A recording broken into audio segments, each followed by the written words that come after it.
জামাত ইসলামের প্রতিষ্ঠা লগ্ন থেকেই তাদের আচরণ একটু আওয়ামী লীগের কাছাকাছি। আওয়ামী লীগ একটু বেশি, তারা একটু কম। আওয়ামী লীগ ক্ষমতা পেয়ে ফ্যাসিস্ট হয়ে গেছে, আর জামাত ইসলাম ক্ষমতা ছাড়াই ফ্যাসিস্ট আচরণ করে। আজকে তাদের বড় বড় নেতারা একসময় আওয়ামী লীগ করছে, এখন তারা আবার শিবির করে, জামাত করে। তারা আধিপত্য বিস্তার করতে যেয়ে জনগণের হাতে মাইর খেয়ে যদি মারা যায়, সেখানে ছাত্র দলের দোষ দিবে, যুব দলের দোষ দিবে, স্বেচ্ছাসেবক দলের দোষ দিবে। এটা তো হতে পারে না ভাই। আপনি সংসদে বলেন, সংসদের বাহিরে বলেন, তারা গুজব ছড়ানি, মিথ্যা তথ্য, মিথ্যা কথা বলা, অসত্য সবকিছুকে তারা সামনে নিয়ে আসবে। ওনাদের দৃষ্টিতে বিএনপি একটা গণতান্ত্রিক বৃহৎ দল।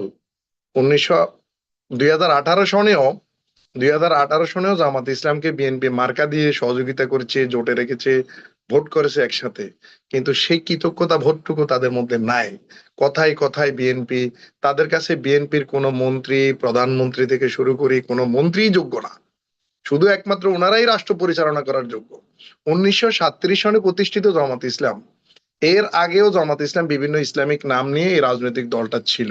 কিন্তু এই দক্ষিণ এশিয়া কোন রাষ্ট্রে, কোথাও রাষ্ট্রীয় ক্ষমতায় তারা আসেন নাই। এবার হয়তো সর্বোচ্চ বাংলাদেশের বিরোধী দলের নেতা হয়েছে। ভারত বলেন, পাকিস্তান বলেন, আশপাশে যত রাষ্ট্র আছে, কোথাও তাদের এতটুকু যাওয়ারও সুযোগ হয় নাই। হয়তো দীর্ঘদিন যাবৎ আওয়ামী লীগ ফ্যাসিস্ট আচরণ করার কারণে একটা গণতান্ত্রিক দেশকে স্বৈরতান্ত্রিক দেশে পরিণত করার কারণে, তারা স্বৈরতন্ত্র চর্চা করার কারণে মানুষ হয়তো কিছু সংখ্যক লোক গণতন্ত্র মুক্তির জন্য আন্দোলন করছে। আমরা তারা একসাথে বসি, আজকে যে আমাদের ফাইজুল ভাই আছেন আলোচক, ফাইজুল ভাই, আমরা একসাথেই সরকার, তৎকালীন হাসিনা সরকার বিরোধী আন্দোলন আমরা করছি। আজকে যখন আমরা ক্ষমতায় আসছি, জনগণের বিপুল ভোটের মধ্য দিয়ে আমার সুন্দরভাবে যখন দেশটা পরিচালনা করছেন আমাদের মাননীয় প্রধানমন্ত্রী তারেক রহমান সাহেব, ওনাকে নিয়েও ওনারা কথা বলতে একটু দ্বিধাবোধ করেন না। জনাব তারেক রহমানের সাহেবের কি কোনোভাবেই সমালোচনা করা যাবে না, ব্যাপারটা কিরকম? না, সমালোচনা আপনি করবেন, কিন্তু আপনি অন্যায় ভাবে সমালোচনা কেন করবেন? আপনি মিথ্যা তথ্য কেন দিবেন? মাত্র এই 3 থেকে 3 মাসের অন্যায় অন্যায় একটা অন্যায় বা অপরাধ অপরাধ করেছে কি কি করেনি, এটার বিচার কে করবে? আপনারা করবেন? না, আপনার প্রশ্নটা হইলো, রাষ্ট্রটা মাত্র একটা অর্থনৈতিক বিপর্যস্ত স্বৈরতান্ত্রিক সরকার থেকে একটা রাষ্ট্র মাত্র গণতান্ত্রিক 17 বছরের ফ্যাসিস্ট সরকার থেকে একটা রাষ্ট্র মাত্র গণতান্ত্রিক ধারায় দিকে যাচ্ছে। আপনি একটা লোককে সময় না দিয়ে, হাত পা বেঁধে দিয়ে আপনি বললে তো হবে না সে সাঁতার কাটতে জানে না। তাকে আপনি পানিতে ফেলে দিচ্ছেন, এখন তাকে আপনি হাত পা বেঁধে দিচ্ছেন, সে সাঁতার কাটবে কিভাবে? আপনি একটা লোককে সময় দিতে হবে, রাষ্ট্রকে একটা জায়গায় নিতে হবে। ওনারা আমাদের সালাউদ্দিন সাহেবকে নিয়েও কথা বলতে দ্বিধাবোধ করেন না। সালাউদ্দিন সাহেব কি এমনি এমনি ইন্ডিয়া গেছেন, নাকি ওনাকে নিয়ে যাওয়া হয়েছে? তখন ওনাদেরও অনেক নেতাকর্মীকে নিয়ে যাওয়া হয়েছে। আল্লামা দেলোয়ার হোসেন সাইদি সাহেবের একজন সাক্ষীকেও ইন্ডিয়াতে পাওয়া গেছে, সুকরঞ্জন বালিকে। তাহলে ওই লোকগুলা কি ইচ্ছাকৃত চলে গেছে? এই সকল আচরণের কারণেই আজকে আমাদের মহাসচিব সাহেব বলতে বাধ্য হয়েছেন সংসদে যে আপনাদের আচরণও ফ্যাসিবাদী আচরণ হচ্ছে। এর বাইরে তো কিছু না। আমরা সবাই দেখতেছি যে তাদের আচরণটা ডে বাই ডে উগ্র হচ্ছে।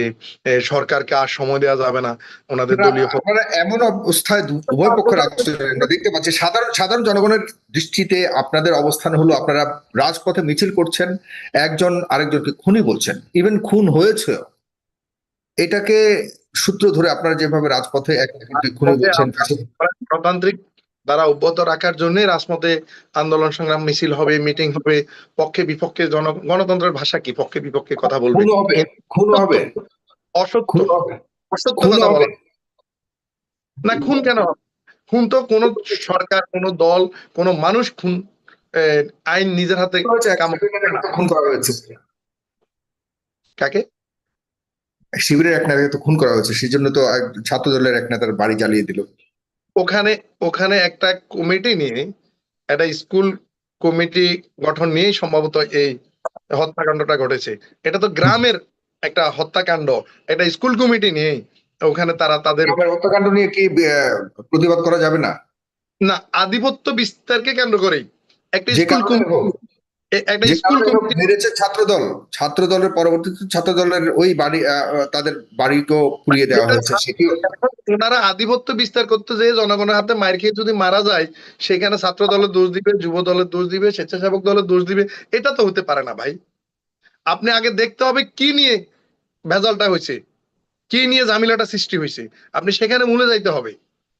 একটা হুম স্কুল কমিটি করতে গেলেও একটা স্কুল কমিটি মূলে গিয়ে জাস্টিফিকেশন দিতে হবে। খুন হয়েছে সেটা ম্যাটার না, ঘটনা যে কোনো কারণেই যদি খুনের মতো হয় আমরা জাস্টিফাই করবো, হ্যাঁ এই কারণে খুন হতেই পারে।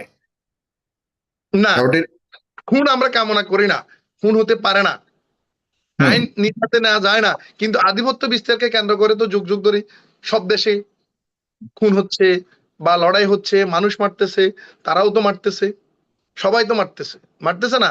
হাজার হাজার নেতা কর্মী কি খুন হচ্ছে না? হচ্ছে। কেন? এই খুনি সংস্কৃতিতে তো ওনারা বিশ্বাস করে। আমাদের বহু লোকের বহু ইউনিভার্সিটিতেও তারা সেই হত্যা করে। সংস্কৃতি কি পরিবর্তন হয়েছে? 24-এর আমরা পরিবর্তন হয়েছে? পরিবর্তন আমরা সেই আমরা সংস্কৃতি পরিবর্তন পরিবর্তনের চেয়েছিলাম, সেটা কি আমরা হয়েছে? পরিবর্তনের আমরা পরিবর্তনের পক্ষে। ইতিপূর্বে ওবায়দুল কাদের সাহেব বলছিল আওয়ামী লীগের সাধারণ সম্পাদক ক্ষমতায় থাকতে যে এক রাতে লক্ষ লক্ষ লাশ পড়ে যাবে। বাংলাদেশে কি তা পড়ছে? বাংলাদেশে কি লক্ষ লক্ষ লাশ পড়ছে? পড়ে নাই। আমরা খুনের পক্ষে নয়, আমরা আইনকে নিজ হাতে তুলে নিতে চাই না, এবং আমাদের কোন নেতাকর্মী, আমাদের সরকারও চায় না আইন নিজ হাতে উঠে যাক।